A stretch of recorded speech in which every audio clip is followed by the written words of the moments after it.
resposta. A alternativa correta é o item C.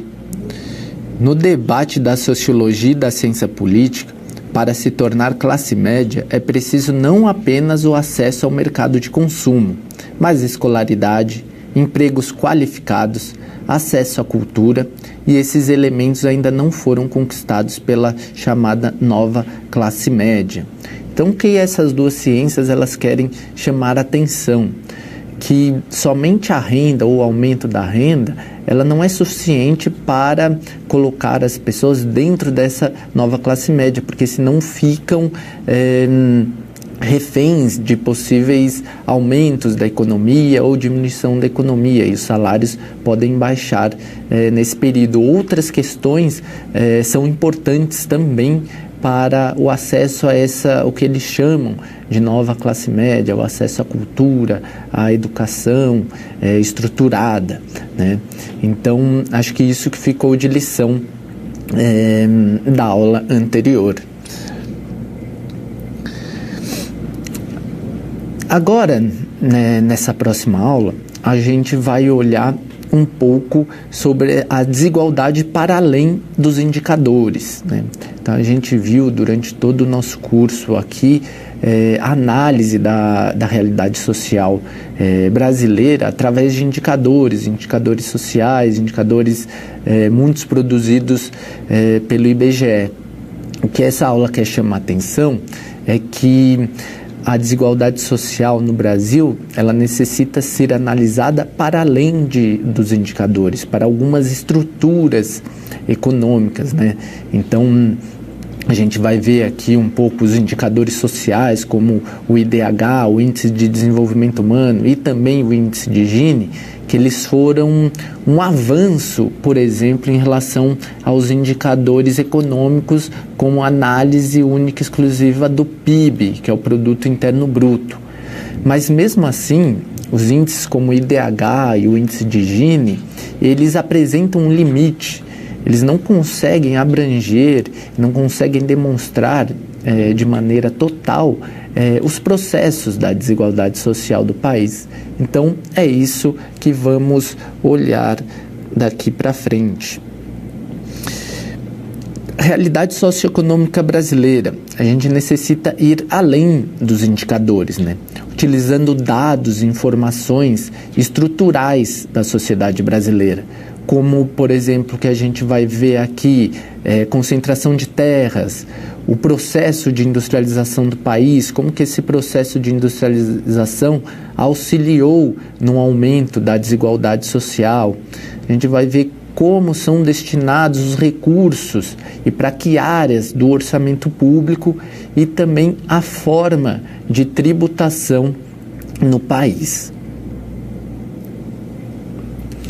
O Índice de Desenvolvimento Humano, o IDH, agrega variáveis de renda, de saúde e de educação. Variável de renda, a renda per capita, o quanto a economia de um determinado país produziu em relação à sua população. Variável de saúde, expectativa de vida, a média de anos que as pessoas vivem nos países, esperança de vida ao nascer.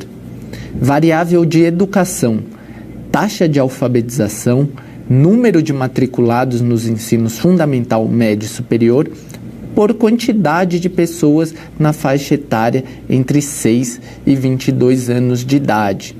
Vale chamar a atenção que o índice, o IDH, ele varia de 0 a 1.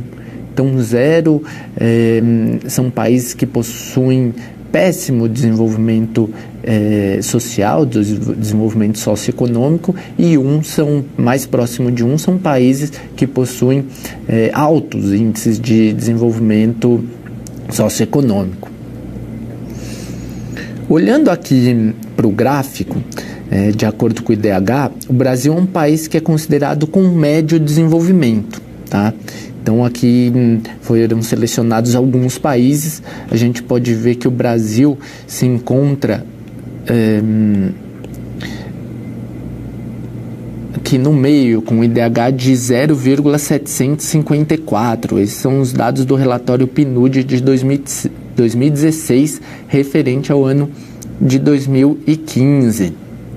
O Brasil, apesar de ficar à frente de países do continente africano, de alguns países da Ásia e alguns países da América Latina, como Paraguai, Colômbia e Peru, ele está atrás de alguns países, nossos vizinhos latino-americanos, como México, Uruguai, Argentina, Chile e Cuba, né? E alguns países como, por exemplo, a Noruega, que pertence lá a dos países nórdicos, que tem um estado de bem-estar social bastante consolidado, né, com políticas sociais bastante direcionadas pela sua população, ela se encontra em primeiro do ranking do IDH.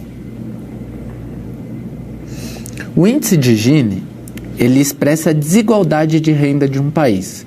Um valor de 0 expressa uma igualdade absoluta de renda e um valor de 100, uma desigualdade absoluta. Ou seja, quanto mais próximo de 0, melhor será a distribuição de renda do país. E quanto mais próximo de 100, pior será a distribuição de renda.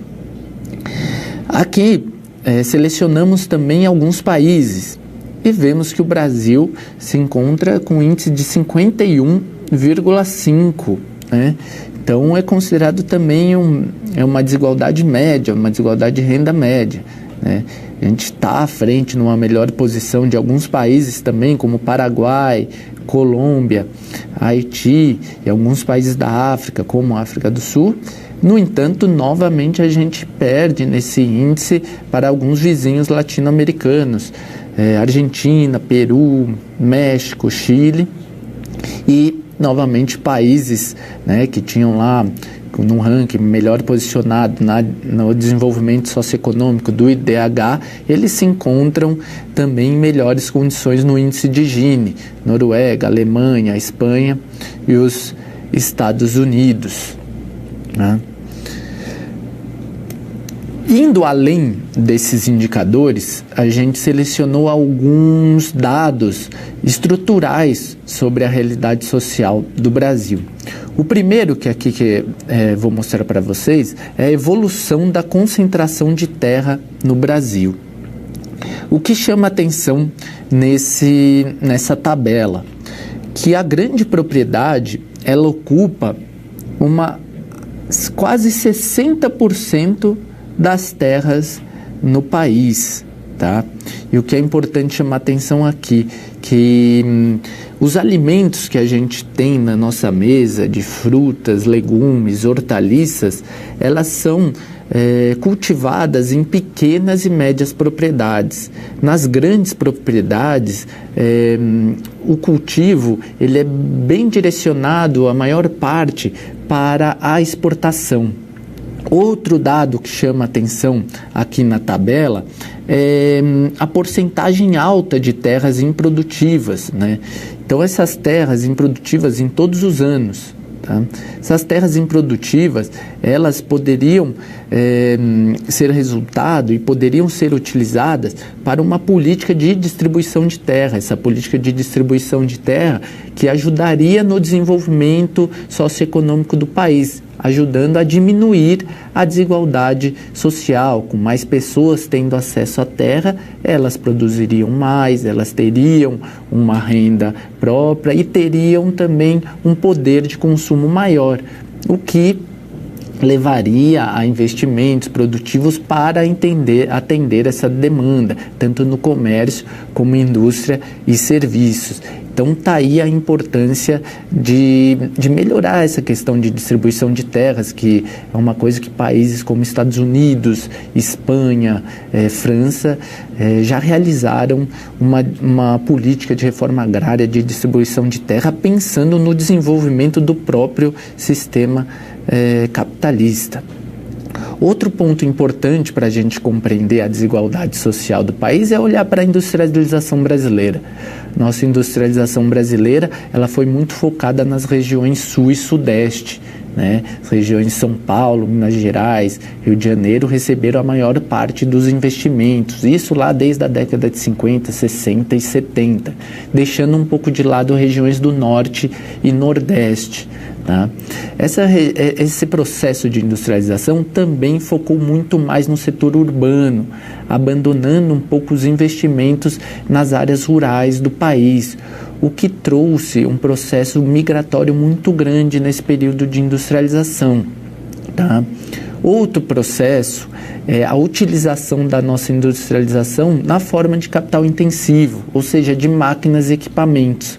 A gente focou nesse tipo de industrialização e, conjuntamente, atraiu pessoas de outras regiões do país, formando um grande exército industrial de reserva nos centros urbanos, o que ajudou também a diminuir, fez pressão para que os salários na indústria fossem diminuídos.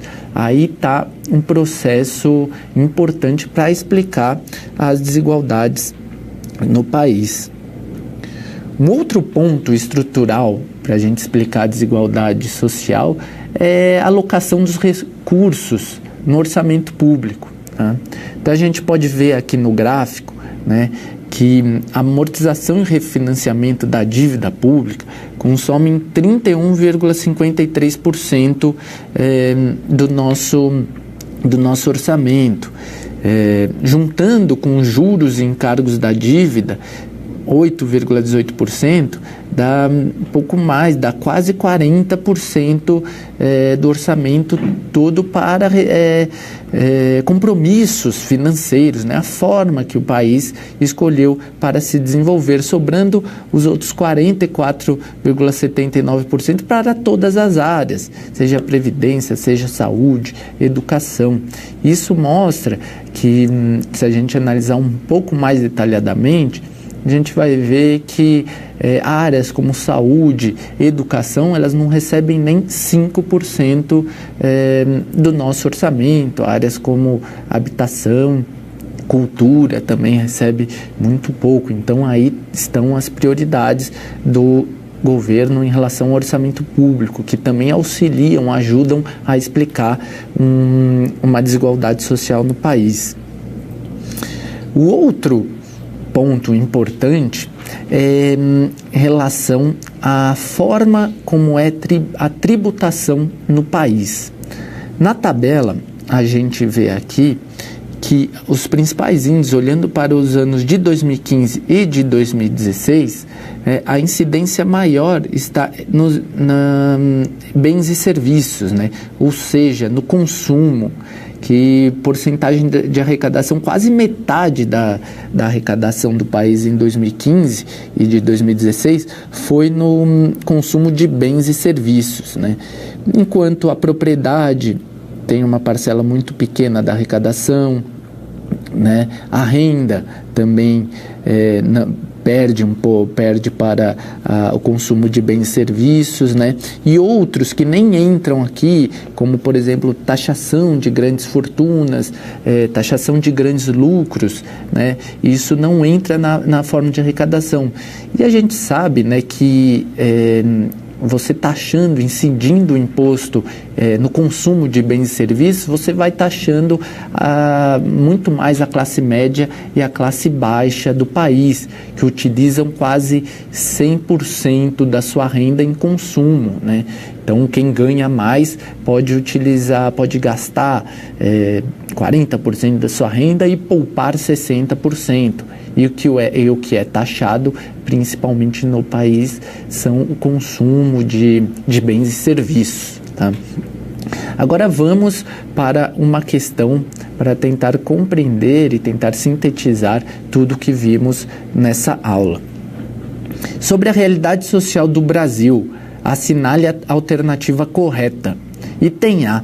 O IDH brasileiro está inserido no campo dos países com alto desenvolvimento. Item B.